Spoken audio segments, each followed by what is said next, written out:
Welcome to the Paranormal Stakeout radio TV show with Larry Lawson. As a former career law enforcement officer and law enforcement educator, Larry focuses on the use of tried and true law enforcement investigative techniques in conducting paranormal investigations. Despite his experience and training, Larry also keeps an open mind to discussions on topics that deal with evidence that are not quite as physical in nature. Paranormal Stakeout guests are professionals in the field of the paranormal and parapsychology, conducting the investigations and research needed to further the cause of paranormal study.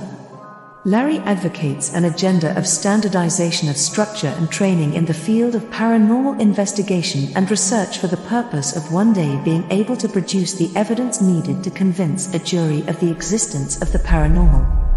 Whether it is ghosts, UFOs, unsolved mysteries, hauntings or cryptids, no topic is beyond the investigative reach of Larry Lawson and the Paranormal Stakeout radio TV show team. Now, here is the host of the Paranormal Stakeout radio TV show, Larry Lawson.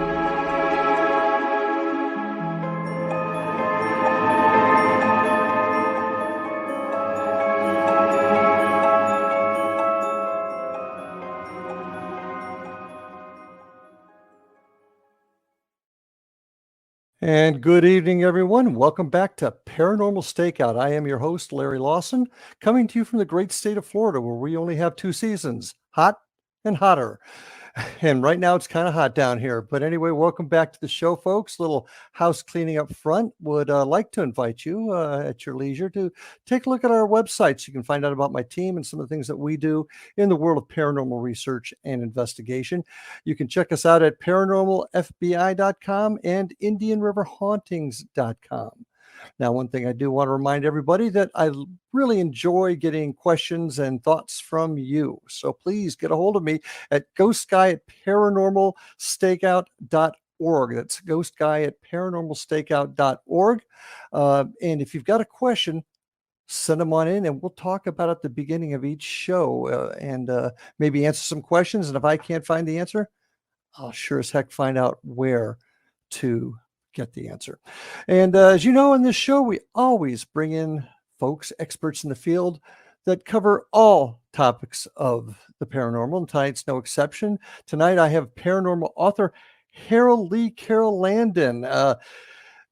Heather is a book author that we're going to talk about in a little bit, but she started in the paranormal field as a teenager after numerous interactions with a grandfather who had passed years before.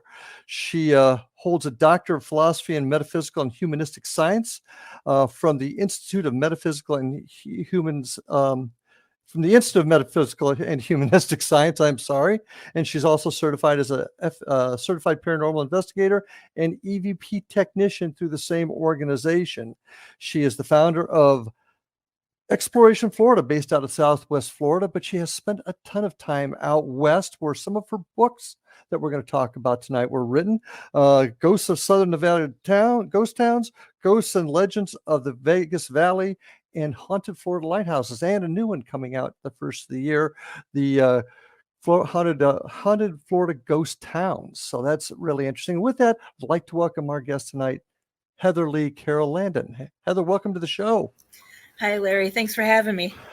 Good. And you're over there in the Lakeland area right now where it really gets baking, Lakeland, Florida. So at least I got it's kind of cool right now, but we're getting a major thunderstorm. So yeah, we're starting to get it here too. So Heather, like to introduce you to our guests by having you tell them a little bit about you. Who's Heather Landon?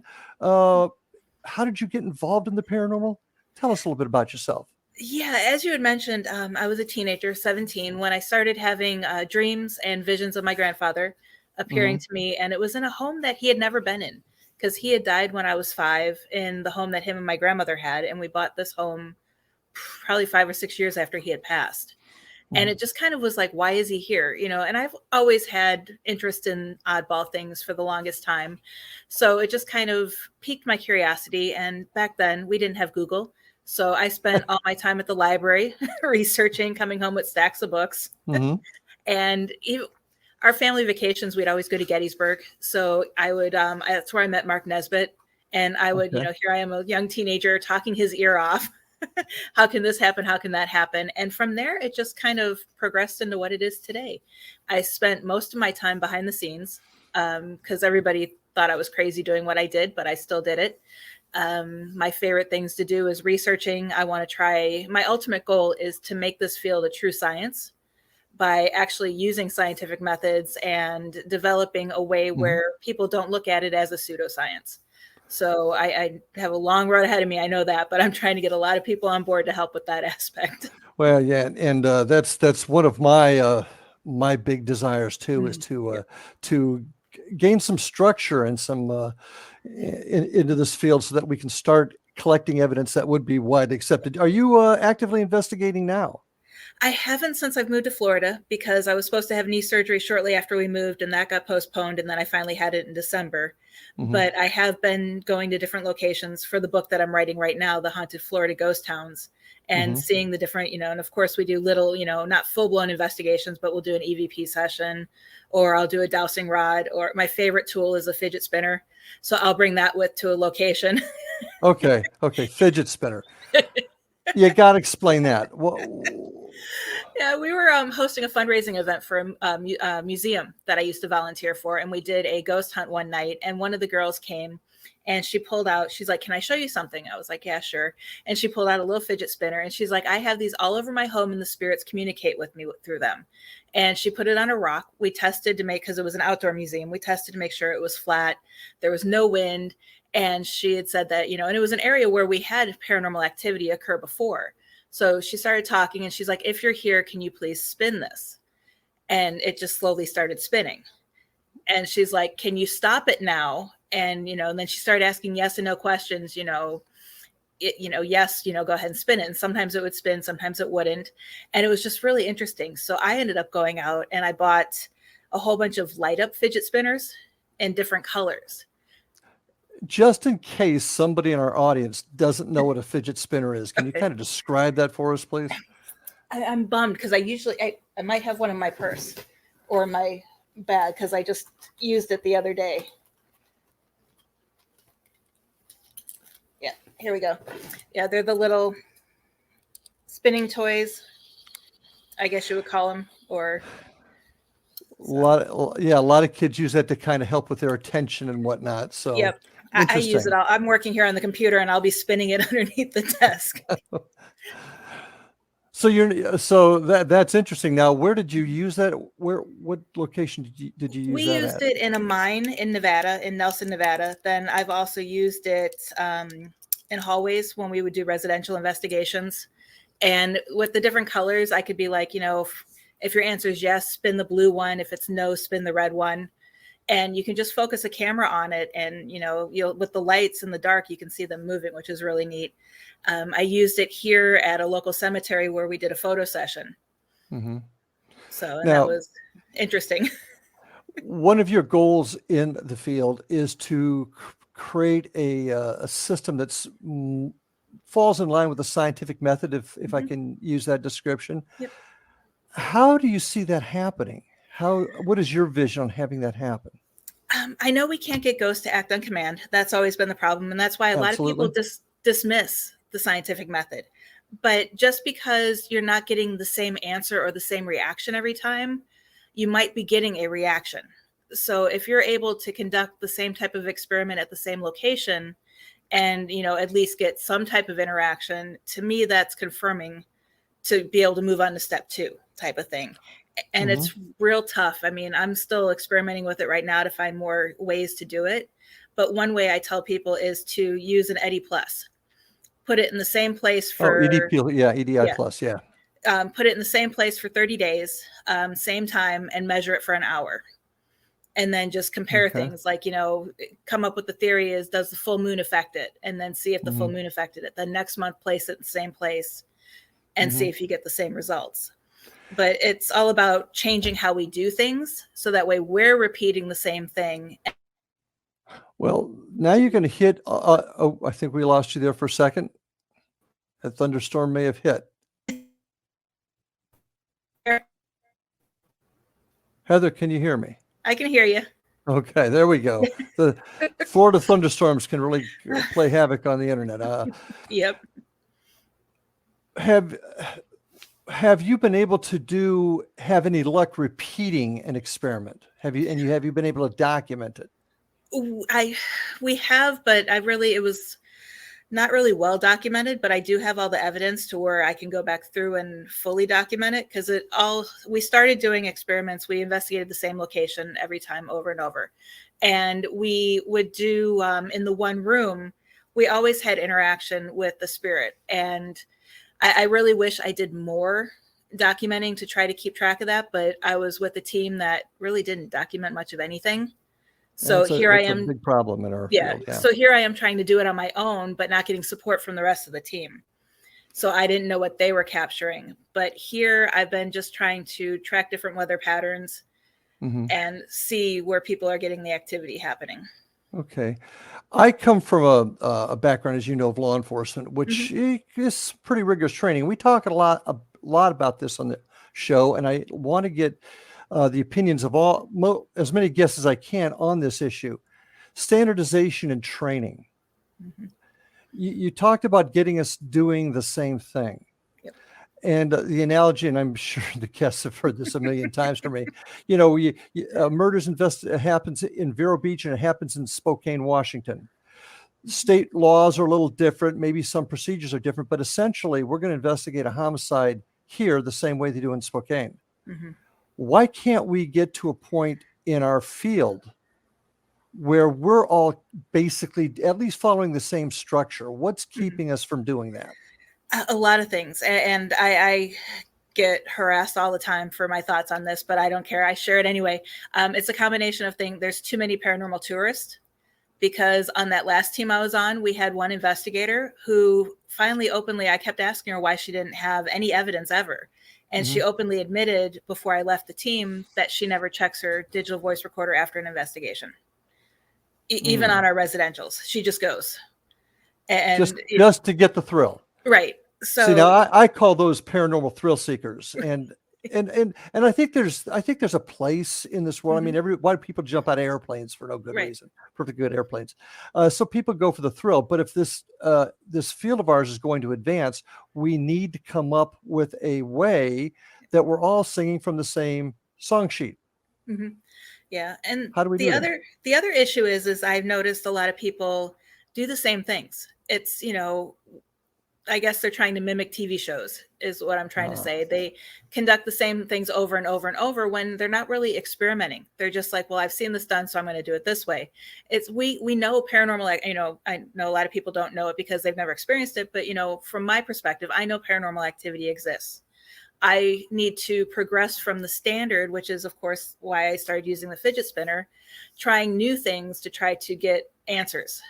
Why does it occur? You can't keep using the same, who are you? Why are you here? How'd you die? Because I'm sure the ghosts are getting sick and tired of hearing that. But we need to, and like you said, standardized training. I get harassed all the time because I took the time to go study at IMHS.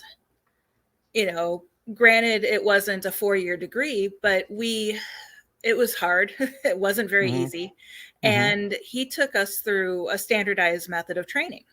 Okay. Well, let me do this. I want to talk a little bit about that when we get back, as well as your philosophies on this field, but we've got to take our first break. So folks, stay with us. I'm with Heather Leigh, talking about ghosts. Stay with us right after these messages.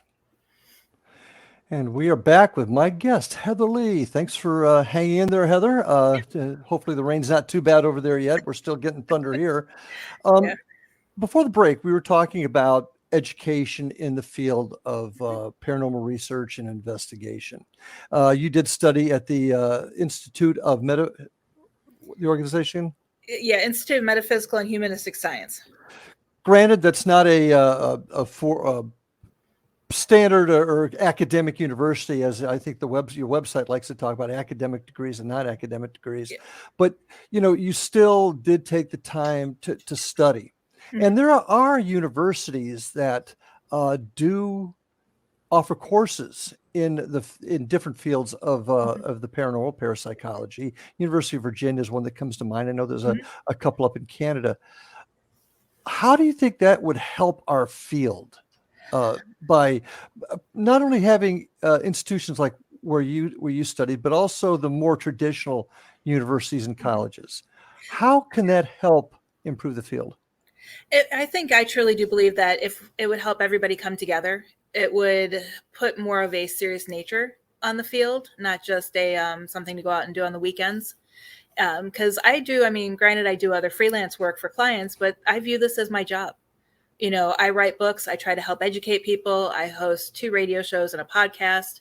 So I'm always doing things. And I think that if more people would take the time to study, because I know several people who've gone to IMHS as well, and we work well together.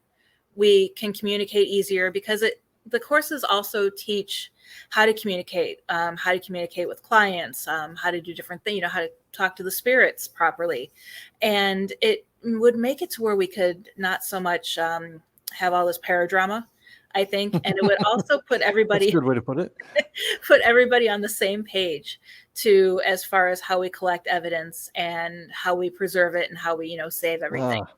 You're speaking my language. You're preserving our evidence. It's the cop in me. When we go to we take a case to court, we have evidence that's been properly stored, properly vetted, properly examined and analyzed, and then we bring it to court. And this is what we want to do in this field. But you made an important statement. I believe you said something about if getting people to do it. There's a lot of individuals out there that I think would take the courses if we had them. So what is it going to take to get the more academic institutions to spend time on this, to offer these courses? Yeah, I think it's going to take 2 things. It's going to be one, it's going to be that we need to not be a pseudoscience, because they don't want to offer a class that's not going to offer anybody a real job type of thing. Well, I'll debate that in some schools, but that's a I story majored for a in different day. communications, and I can't use any of it anymore because of the way things changed. Yeah. But the other thing is getting people to want to put the time in, because I actually was communicating with someone. He was messaging me, asking me about IMHS, about the degree program. We were talking in depth about it, even, because it's basically a theology school. So Dr. Kelly set it up. He also trains, priests and, spiritual counselors and all of that. He does that through that same school. And at the end of the conversation, the guy was like, well, thank you for the information, but I don't think I need to go to school to ghost hunt. Okay. And I'm like, well, and I responded very nicely. I'm like, that's your decision, but I don't ghost hunt, I research. And I think it's the mentality of the people who are in the field right now. But that's a huge point that you're bringing up right now, and that goes to my philosophy of a paranormal researcher versus a paranormal thrill seeker. And I'm once again of the belief that there's a place for everybody at the table. But if we're going to get this field to go forward, we have to have education, training, and standards. So what are we going to do to attract folks that actually want to study this, that want to improve the field? I mean, I'm glad you got the training that you did, but what are we going to do to turn the corner? Yeah, that's a tough one, because right now the people that I know just don't want to put the time, effort, or money into it, because other people have come back to me being like, oh my God, it's, and it's really not that much money to go where I went compared to a 4-year university. So you have that. And the mentality of the field. I mean, even people who are in the field, they see what they see on TV. They're not here to, they say they're here to help clients, but half of them go help a client and then they end up calling me or someone else I know because they need help. They got in over their head. They don't know what they're doing. So I just don't think the people in the field want to do it. You make a pretty general statement there when you say the people. That's a pretty general statement. Are you saying that the people I come in contact with? Okay, then why do we do this? Well, if the average ghost hunter, we'll use that term, versus paranormal researcher, most of them are thrill seekers. Why are we even doing this? Why are we even trying? I'm still trying because I'm hoping that this influx of the thrill seekers and the people who are in it because they think it's cool, and a lot of people who are in it to get the next TV show, realize that it's not going to happen then hopefully they drop out. Because I've already seen a lot of people who come in gung-ho, this is what I'm going to do. And then a week later, you don't see them anywhere. You know, their Facebook page is taken down. So we got to weed out the ones.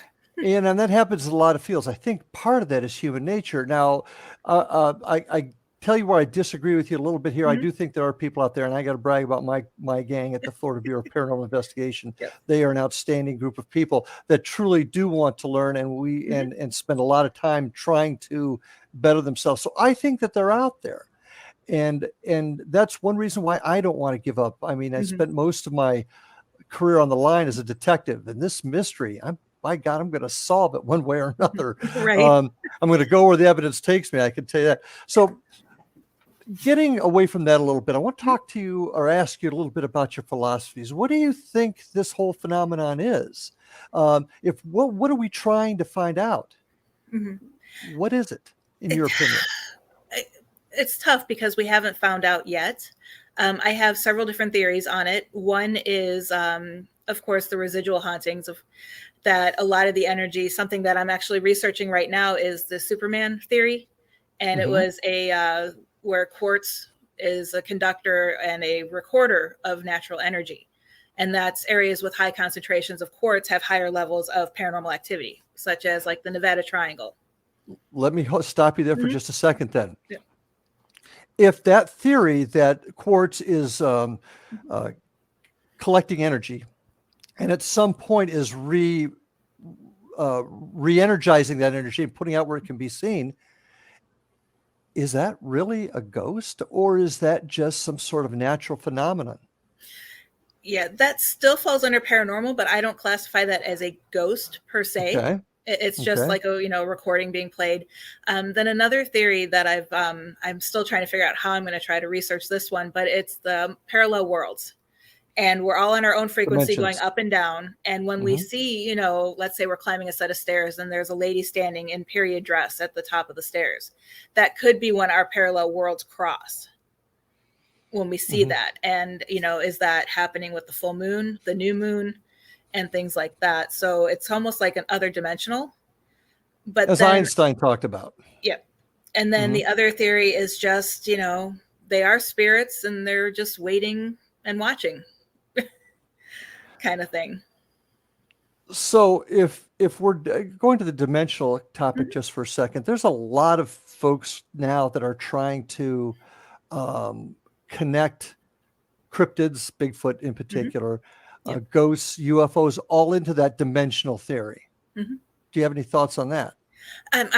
It's possible because we don't see them every day. We don't, it's very rare if any bodies of Bigfoot have been found. I know I had a Bigfoot expert on my show, and he said that there's none that he knows of, and he actually thoroughly investigates it. So where do they go? Why are we not seeing that? And the same thing with shadow people or even the Hat Man. He could be an interdimensional being that only appears, when needed. How do you visualize conducting those experiments to try to find that out? Or do you have something you're doing now to try and determine that? Nothing I'm working on now, but they are on my list of things that I want to start doing. And the best thing, of course, with paranormal activity, the spirits have to come to us. So the best thing to do is to go to a location where they're known to be, and hopefully they come to us. And my investigation technique is I go and talk like they're a human being. I set up my digital voice recorder and the camera, and I just say, hey, this is who I am. If you have any questions, let me know. And then I sit there for a few minutes quietly. And then I just start, talking to them like I'm talking to someone sitting right next to me. How are you? How was your day? What's your favorite thing about being here? And the only way that we can progress is to actually talk to them and get them to communicate back so we can start a dialogue. So if it's a dimensional entity, as you were theorizing, and I realize it's just one of your theories, right? How are they communicating back and forth with us through the?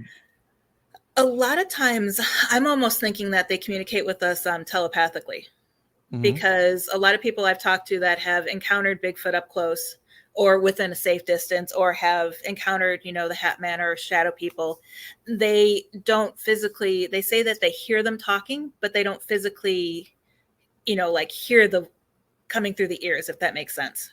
Mm-hmm. So it's almost like they're thinking of what the other person is saying. And it's really tough because the other thing too is if they are interdimensional, that's where you need all of the different equipment set up to find out if when they appear, is there any changes in the environment, electrostatic energy, vibrations and all of that stuff, because, and where's their portal? And that's what needs to be discovered. How do you see frequency and vibration fitting into this theory? It could be because when I'm trying to figure out the words here, kind of like when a door opens, it would create, a vibration, change in the atmosphere, change in the airflow. And we just got to document everything to see what happens when that door does open. Because could you imagine if the door opens and we find it, what we might see if we go through it? Do you think it has been seen before and we just missed it? I think so. I think we're so caught up in our everyday lives that we don't see what's around us. It's a matter of meditation. I call it being one with nature, connecting with, your local environment, knowing what's there and what shouldn't be there. And I think, there's no proof, but there could be people out there that, these missing people, could they have found the doorway and walked through it? What is that? Rescue 411 or Missing 411? Missing 411. Yeah, that's a great example. And certainly we've had, I can tell you a case right now where we had a person disappear. And I mean, they just literally just disappeared. We never ever found them again. There was no explanation for it. Well, when we get back, I want to talk to you a little bit more about evidence preservation and a few other things. And we want to start talking about your books too. So folks, we're going to take a break right now. Stay with us. I've got Heather Leigh Landon with us, and we'll be right back with some more paranormal talk on Paranormal Stakeout. Be right back. And we are back on Paranormal Stakeout. My guest, Heather Leigh Landon. I was thinking on the break here about something else that cropped up. And you had mentioned about going to places where, there's paranormal activity. And a lot of folks do that. I mean, special teams do it. Everybody does it. They like to go to the Stanley Hotel, the Shanley Hotel. They like to go to the different hospitals and sanitariums we have around the country. Do you think it's possible that those places, for lack of a better term, will get fished out? In other words, so many people are in there trying to make contact, it just shuts down. Yep.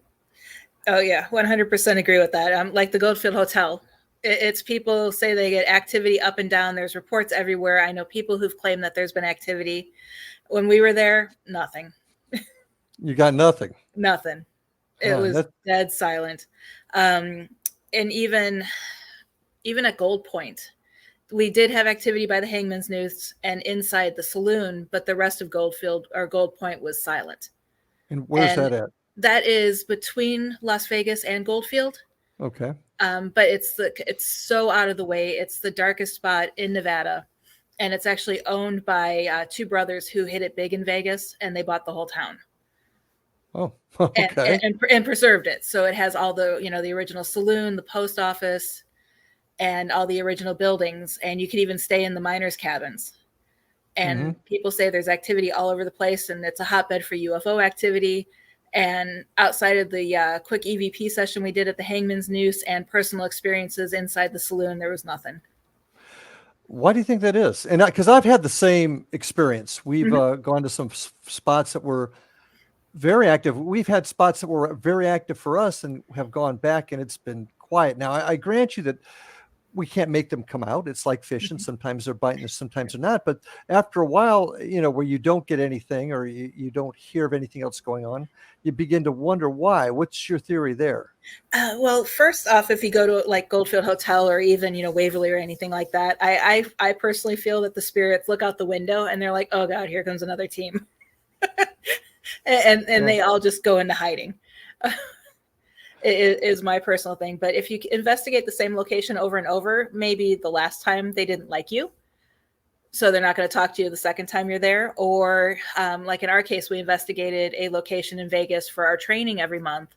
And every month we went, once they got to know us and we communicated and saw that we were nice and I guess not boring, they kept coming, out of nowhere. I mean, and it was like, we couldn't keep up with the spirits some of the times. How does that theory connect with the dimensional theory of the dimensions crossing? Right. I think in that aspect, it could be one of those things where if some spirits crossed over and were from another dimension, they're watching us and realize, hey, these guys are cool. When they go back, they're probably bringing friends with. Just like if you go to, an amusement park or a movie that you really liked, you're going to take people with you when you go again. So this dimensional thing may actually have somewhat of a bridge in it, and they just coming back and forth as they please. Yeah. Yeah. We've They've just figured out how to, and we just don't know how to yet. I've actually gotten information along those same lines in some of our investigations. So that's interesting that you felt about that too. Now, people want evidence. Let's take the thrill seekers aside, the folks that are going out on the Saturday night just for the thrill of the bump in the night, and you're actually wanting to put data together to prove or disprove, because I'm a big believer and we go where the evidence takes us. How do you collect your evidence, and what procedures do you use that maybe some of my listeners could use in their work? We always have digital voice recorders going the entire time. We have some that we use for burst sessions, but we always have one main one that's just constantly running in the background. Of course, you have body cameras. We have static cameras, night vision cameras set up all over the place, because I usually use non-tech tools most of the time, but you can't document with a non-tech tool. So you still have to have all of that stuff running. And it's more or less, the hardest part about it is capturing, because I really think spirits have learned when we turn our equipment off. They're like, oh, the red button's off, start talking. Almost like we just don't want to deal with you guys, and we don't. Yeah, okay. Right. Interesting. Yeah, because you notice activity always happens when you're either setting up your equipment or tearing down, or when you're not looking. Right. Yeah. So I think they've learned. So that's why I have actually a keychain that I'll wear somewhere on my person that is actual voice recorder, and it can record up to 20 hours. And I turn it on before I even walk into a location. And I've gotten stuff on there that I haven't gotten on other stuff. How long do you leave your recorders running? The ones that we have in the background run the entire time, but then we do burst sessions, and we run those for about 1 minute to 2 minutes, depending on how long of a question we want to ask. Why do you run them only 1 or 2 minutes? Just because we want to play them back to see if we get any answers, and that way we can respond and interact accordingly. Because there's nothing worse than doing everything and then on top of it having to listen to 4 hours of straight audio, but then hearing an answer and being like, oh, I could have responded. And that's something a lot of groups, and that's a protocol that we use. Our recorders run 2 minutes tops, and then we listen to them right away, because if you do get an answer, you want to respond to it. Right. But also, yeah, you're right. If you run it all night, somebody's got to listen to those all night, and that doesn't always get done like it should, even under the best of circumstances. Yep. So you've got your recordings, maybe you got some videos, maybe you got some other pieces of evidence. What do you do with it? I take time when it comes to analyzing like audio. I actually listen to all my audio at least 3 times. I just listen to it, and I don't really write down what's being said, but I'll jot down what I think is being said. And then I'll listen to it again with my eyes closed, because if I close everything out around me, you focus more on listening than you do, if your eyes are open, you get distracted with TV or something else on the computer, and so I do that. And then the third time I go through, I actually focus on the little time breaks that I broke down by cutting clips. And this is for like the longer audio sessions. And then what I do is I have a log where I write down time, what I think was said, and go from there. But then I pass, because my other team members are my husband and my son. So then what I'll do is I'll pass the recordings with just my times, not with what I thought was said, but just kind of times. And he goes through and confirms, yes, I heard something at this time, and I heard something here too. So, we kind of go back and forth on that. And then I clip everything out, label it. Same thing with video. We'll do the same process. Photos, we go through them several times, and analyzing everything. And then what I do is I create an actual, not only log, but I'll create almost like a data sheet on time by time of what happened during the investigation. We arrived at this time, this is what we did, and go through, this. And we also put down like personal experiences in that log. And then if it's a client case, Can't discount personal experiences. No, nope, nope. Even though there's no proof on it, I still put that in there because sometimes those personal experiences coincide with an EVP. Well, what do you do with all this? Once you've analyzed it, and you're very thorough. Mm-hmm. But what do you do with it? Where do you store it? How do you store it? If it's for a client, we of course make copies and give them to the client. We give her, a digital thumb drive with all of our, copies and our paperwork, and then a printed copy of everything. And then I do the same thing. I put the case on a thumb drive, and it gets sealed in an envelope with all the printed paperwork, all copies of the photos printed out, as well as, the digital files. And it gets sealed with a case number, and I keep it in my filing cabinet, and I keep a digital copy on the cloud as well, just in case. And it's always there for reference. Okay. And do you keep it under lock and key, or? If it's a client case, or like in Vegas, we had several cases that we had to sign non-disclosures for. So those I keep under lock and key, just because, granted, no one else comes into our house right now, but people on our team, but you just never know. You never know. Okay, very interesting. I want to switch gears a little bit with you here, because you've got a part of your history that I find very fascinating. I want to take a couple minutes to talk about it. And that's your time with the Warren Legacy Foundation. You were the chief administrative officer? Yes. Yep. What did that job entail? And tell us about it as much as you can about what that foundation is. Well, basically, the foundation was founded by Ed and Lorraine Warren's grandson, Chris McKinnell, and he is trying to preserve their legacy by basically teaching other people how to do what they do, or, how they investigated. And he says that he wants to train the next generation of paranormal investigators, which, is a great idea in concept. My job was I don't want to say I ran the foundation because he was still in charge, but I did all the behind the scenes work. I set up his, the weekly Warren files. I had an administrative team that handled, one person handled all the client cases that came in, another person handled all of the new member applications. And we just basically worked on the inner workings of the foundation and got things to where people needed to go, because we had regional directors and members all across the world. So stuff would come into us and we would distribute it to the appropriate person in the group. Now, is that the entire Warren family that was involved in this? Or? No, it's just Chris. Tony Sparrow, who was on my show a couple months ago, he is their son-in-law. He's married to Judy, who's their daughter. And they own and operate NESPR, which was the organization that Ed and Lorraine Warren founded. And so they're still active. Are they an investigative type agency? Are they just a data collection agency? They're a little bit of both. They're more of a, he described it to me as a Catholic research organization, and they're more into helping people. They still collect their data, but they're more in getting people the help they need, whether it's getting in contact with a priest, whether it's getting an exorcism. They do the grunt work to determine what a person needs, and then they get them in contact with the right person. Okay. Any connection to? I know John Zaffis is related to the Warrens, and his museum. Is that part of the foundation? No, it's not. John actually is his own complete entity. He is related. His mother was Ed's twin sister. Ah, okay. So, but he trained with Ed and Lorraine Warren, and he just kind of went off and started doing his own thing where he has his museum, the TV shows he used to do. And I talked to him a couple weeks ago, and he's actually still actively investigating and doing work. Oh, okay. Now you mentioned they also do a lot of training, and once again, we come back to that focal point that we mentioned earlier in the show. What kind of training do they offer? Well, the foundation, we were actually starting to do online classes that I was in the process of doing, but that I'm not sure if because I left the foundation before that actually took off, so I'm not sure what they're doing from there. Okay. Well, interesting. I saw that, and I really wanted to ask you about that because the Warrens are, some of the foundation members of what we do.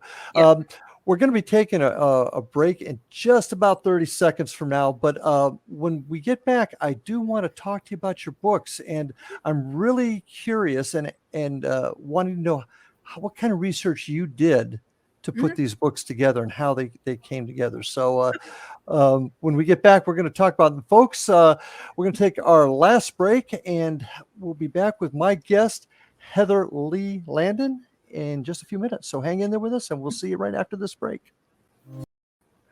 And we are back for our final segment of the show here. And I appreciate you being with us tonight, Heather.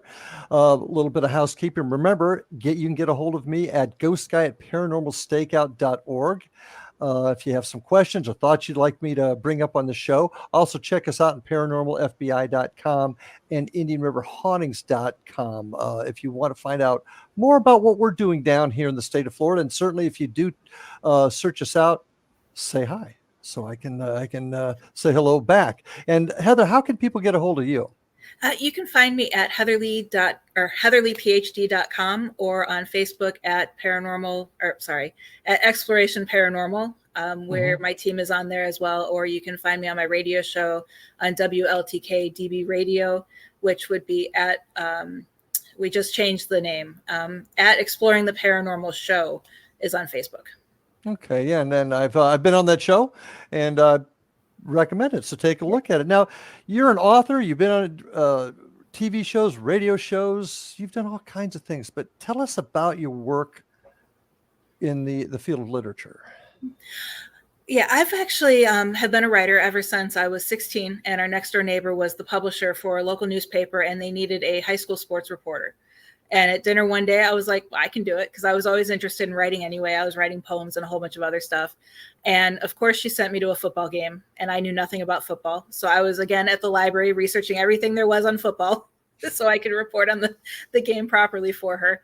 And that turned into, I was a freelance writer for several local newspapers growing up after that. And through college, I have a degree in journalism, photojournalism, and I started a degree in international communications based on terrorism studies, because that was during the first Gulf War. I'm dating myself here now. With that. And I have several books that I've written, but I just never pulled the trigger on finding a publisher. And we had filmed Real Hunts Ghost Towns with motion picture video out in Nevada.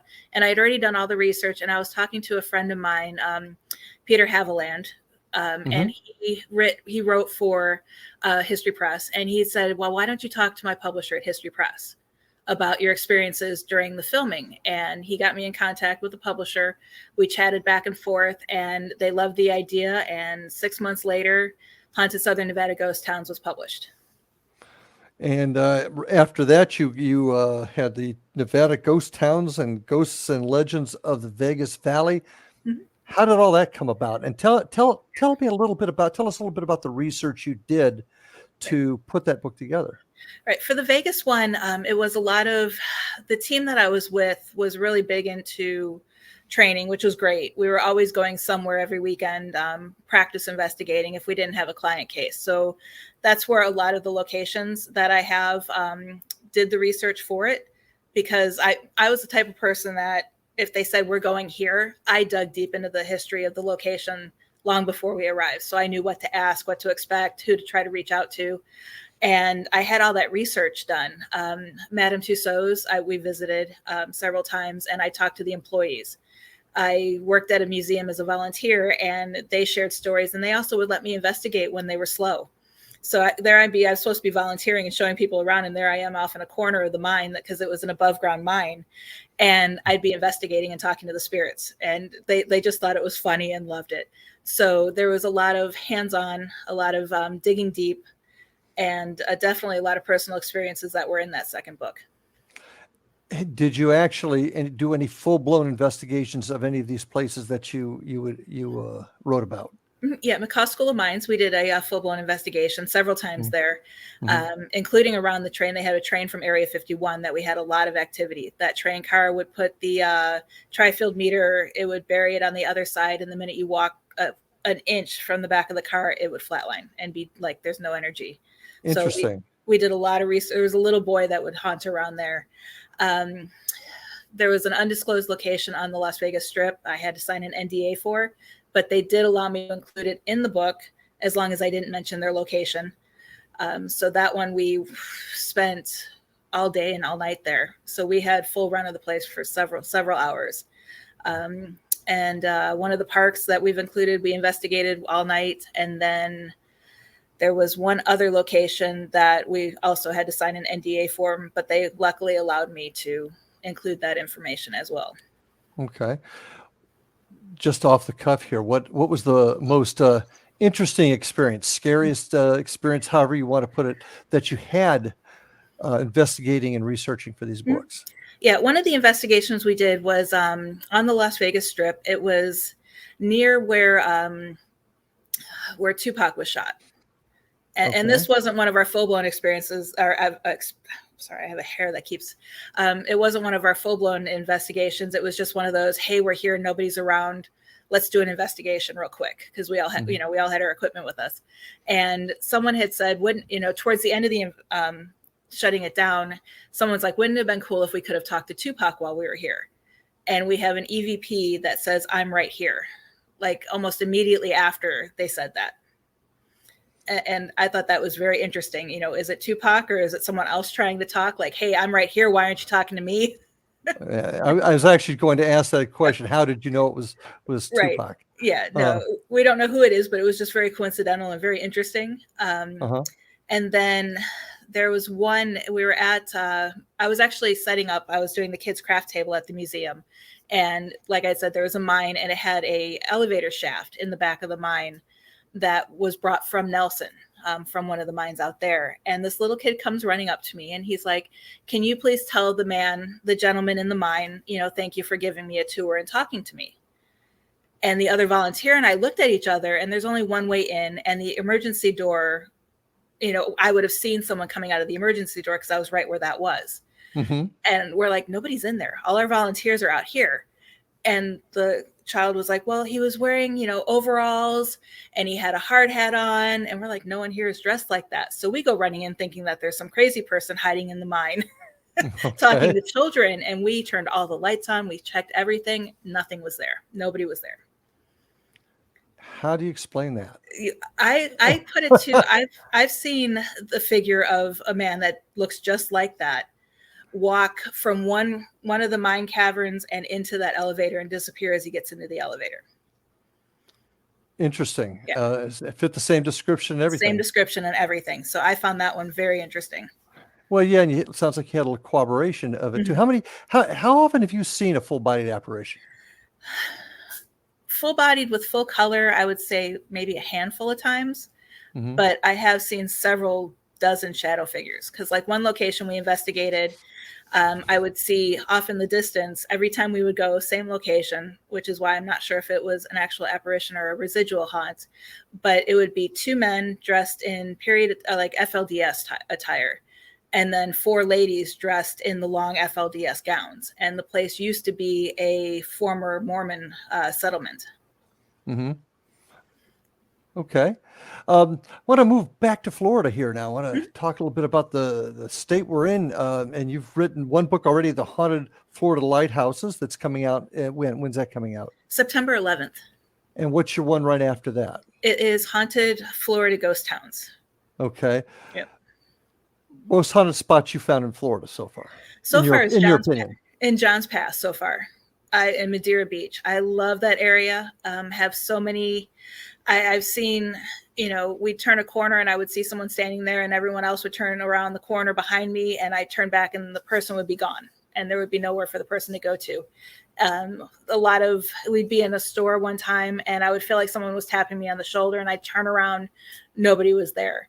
And talking to all the employees there, because I've researched John's Pass to a point because it's included in my lighthouse book because they have a faux lighthouse that is haunted by two Civil War soldiers. And then I also am going to be including them in my Ghost Town book. And it's just, everybody there has experiences. I mean, things that they can't explain. Some people are afraid to be the closing shift. Well, where can people find your books? At Arcadia Publishing or the History Press. And they're also on Amazon, or you can go to Books A Million and request them. Excellent. Okay, so check those out, folks. Once again, that's Ghosts of Southern Nevada Ghost Town, Ghosts and Legends of the Vegas Valley, and Haunted Lighthouses, Florida Lighthouses. So check that out. Now, in our last few minutes together, Heather, I'd like to get your thoughts on where the future of this field is, and where does the future take Heather Leigh Landon? The future of this field, I truly do see it. Once we get, like I said, past the paradrama and get everybody on the same page. I mean, we don't even have to be on the exact same page, but just something similar so we can work together and collect Yes. data in the same fashion. And for me, I see myself continuing to research, continuing doing books, and coming up and actually finding the time to test my theories that I have. And the theory you want to test the most is? Yeah, that's a tough one. They're like my children. Which one's my favorite? I'd love to try to test the one with the parallel worlds, if there was a way we could do that. And we're kind of circling back to Right. equipment here. What do we need to do to improve the equipment, instruments that we use to get this scientific data? Any thoughts on that? My thing is we need to stop using equipment that's designed for paranormal investigating, because Okay. those tools are basically, I don't want to say they're designed to trick us, but they're designed to entertain to a point. Depending on who designed the piece of equipment, you can't always trust what you're getting. You know, like the ghost apps on the phone. When people come to me with videos from the ghost app, I just kind of I kind of want to cringe. Well, I would agree with you, but tell me why you think. Several different things. One, your phone has even if you put on airplane mode, things are registered in your phone. And if you use the kind of like the Ovilus type app on the phone, it's going to register where you're at and give you things. It's going to search the internet for things that it thinks you want to hear, and for that area. The ghost app that does the SLS camera, that's going to map out anything that looks like a human. I've seen it. It's mapped out my wall. It's I get it to play around with it so I can explain to people what it does. Someone put it up against a tombstone, and all of a sudden the entire cemetery was haunted by these little people, because every tombstone yeah. So what you're suggesting is that the internet perhaps plays with us and gives us the information they think they want us to have. Is that what you're saying? Exactly, and that's what AI is going to do to us. That's a topic I'm going to eventually get on the show here. Any other final thoughts? What would you want to tell somebody just getting into the field? Do your research, find someone who you know and you trust to be a mentor, and don't take everything, I don't want to say for granted, but don't think everything that you see or hear from another team, show, or internet is the end all be all in this field, and just do you, and study your history. Yes. Know your history. Yes, that helps Heather, a long way. we are out of time, but I want to thank you very much for being on the show. Appreciate you being here. And folks, our time's about up. So stay safe. We'll see you next week. And until then, we'll see you on the other side. Have a good night, folks.